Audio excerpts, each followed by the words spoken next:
তোমরা যারা ষষ্ঠ শ্রেণীতে পড়ো, পঞ্চম শ্রেণীতে তোমরা প্রাথমিক বৃত্তি পরীক্ষা 2025-এ অংশগ্রহণ করেছিলে, তোমাদের রেজাল্টটা আবারও পেছালো। তোমরা ঠিকই শুনেছো, তোমাদের রেজাল্টটা আবারও পিছিয়ে গেল। দেখো, ইতিমধ্যে নিউজ মাধ্যমগুলো জানিয়ে দিচ্ছিল যে তোমাদের প্রাথমিক ফলাফল আজই প্রকাশ করা হবে এবং যেটা জানা যাবে দুইভাবে। ইতিমধ্যে সব কিছু ঠিকঠাক ছিল এবং তোমাদের রেজাল্টটা কিন্তু আজকেই প্রকাশ করার কথা ছিল।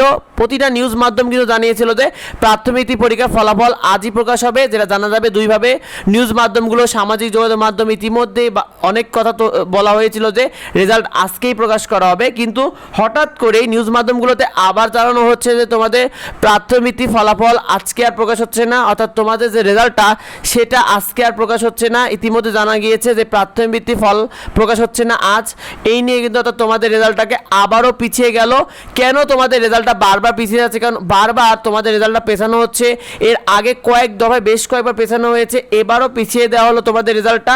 দেখো, তোমাদের প্রাথমিক বৃত্তির রেজাল্ট 2025 নিয়ে প্রাথমিক শিক্ষা দপ্তর তারা জানাচ্ছে যে তোমাদের আসলে রেজাল্টটা, অর্থাৎ প্রাথমিক বৃত্তির রেজাল্ট 2025 এখনও বলে প্রস্তুত হয়নি। তিনি এটাই বলেছে প্রাথমিক শিক্ষা দপ্তর থেকে। আর কারিগরি কিছু জটিলতা দেখা দিয়েছে, অর্থাৎ তোমাদের রেজাল্ট দেখা নিয়ে বেশ কিছু জটিলতা দেখা দিয়েছে বলে তোমাদের রেজাল্টটা আজকে আর প্রকাশ করা হয়নি শিক্ষার্থী।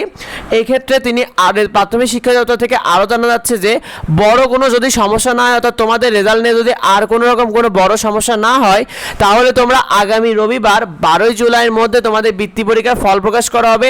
এটা প্রাথমিক শিক্ষা দপ্তর জানাচ্ছে যে যদি কোনো রকম কোনো সমস্যা না হয়, তাহলে আগামী রবিবার 12 জুলাই তোমাদের বৃত্তি পরীক্ষার রেজাল্টটা তারা প্রকাশ করবে। তোমরা অনেক দিন ধরে অপেক্ষায় আছো যে তোমাদের রেজাল্টটা আসলে কবে প্রকাশ করবে। এটা নিয়ে তারা জানালো যে সব কিছু যদি ঠিকঠাক থেকে থাকে তাহলে 12 জুলাই পর্যন্ত তোমরা রেজাল্টটা পেয়ে যাবে শিক্ষার্থী। আর রেজাল্ট দেওয়া মাত্র তোমাদেরকে আমরা সবার আগে জানিয়ে দেবো শিক্ষার্থী।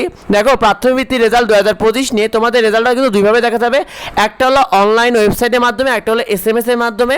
কীভাবে তোমাদের রেজাল্ট দেখতে হয়, যাবতীয় আপডেট আমাদের এডুবঙ্গ ইউটিউব চ্যানেলে পেয়ে যাবে, এডুবঙ্গ ফেসবুক পেজে পেয়ে যাবে। সেগুলো পেতে অবশ্যই যুক্ত হয়ে যাও।